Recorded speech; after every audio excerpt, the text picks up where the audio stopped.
Welcome to Liberty Explained, your guide to libertarianism. My name is Chris Spangle. Our goal is to share libertarian solutions for the future with you. Visit libertyexplained.com to subscribe to the podcast and to search our library of issues and book recommendations. On this episode, first let me welcome the co-hosts here. Julia Geyer, Levy Rainey, thank you so much for joining me. Thank you. Thanks for having us. So this is a very simple episode. We got asked, how do I register to vote? Can I register in every state? Where do I vote? You can't register in all 50 states. You can only register in your state. But the best way to you can go to vote.gov to register to vote right now. You probably want to do it quickly. Visit your state election board website. That's another way, or your county clerk, the election board. So in the way it works in Indiana, it's kind of similar in a lot of states. You have the election division or the election board at the state level, which is made up of mainly the two parties. And, they have lawyers and they help people, and it's all bipartisan, tripartisan. They were always super helpful to me when I worked for the Libertarian Party, and super nice and just great people. And they were really eager to help. And we found that with most of the county clerks. We have 92 counties. The county clerk is the one that runs the election division. There's also an election board at the county level.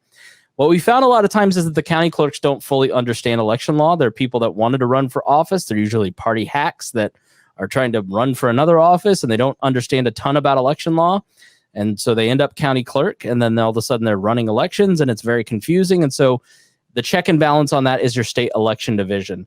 And but your county is really where you'll go to register. And there are a lot of registration deadlines, and many of them are coming up soon. We're recording this on September 19th, but you cannot.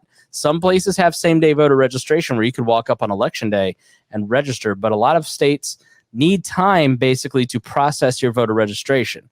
So essentially, when you register to vote, you fill out your address and you sign your name. That signature is really, really important, and I'll tell you why in a minute.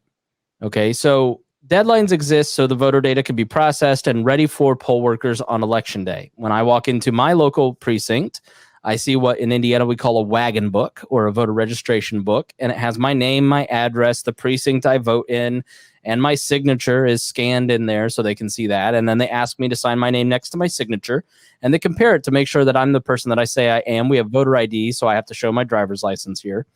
And that all helps cut down on voter fraud.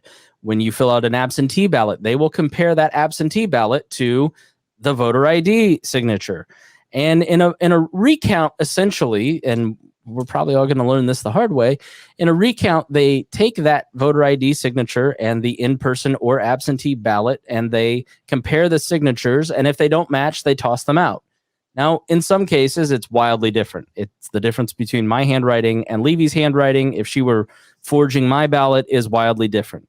But sometimes those lawyers who are involved in the recount will go, he didn't cross the T in Christopher, so therefore he didn't intend to vote for the other candidate. Toss that ballot out. So you want to make sure that you know what your ballot signature looks like and your voter ID, and make sure that you sign it consistently, because that will matter. Let's say if you're in Dade County in Florida and this election becomes close.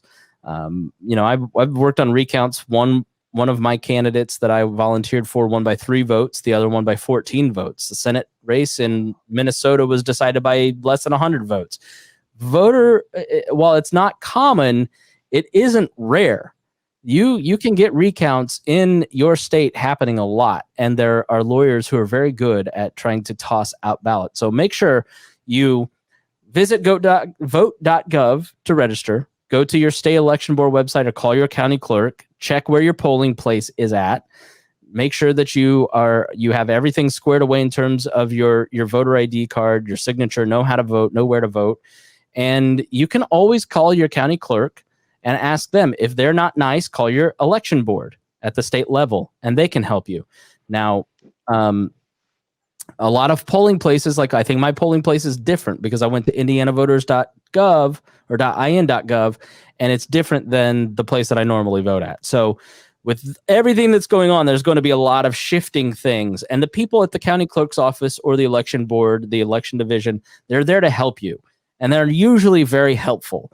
libertarians often kind of think, oh, government is evil and it's full of evil bureaucrats. And then when you actually talk to one of those people who get their paycheck from a government, they're really just there to help. And they're actually nice people. And that is, I've never worked with a county clerk that wasn't incredibly helpful in getting one of our candidates on a ballot.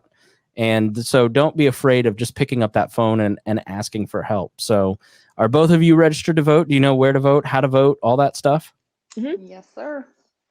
All right, me too. So with that being said, there's not a ton there. It's a fairly easy process. So with that, I will say, Julia, Levy, thank you for staring at me as I blew through that answer. You're welcome. You're welcome. All right, thank you for listening to Liberty Explained. Be sure to check out the website, and we will see you soon.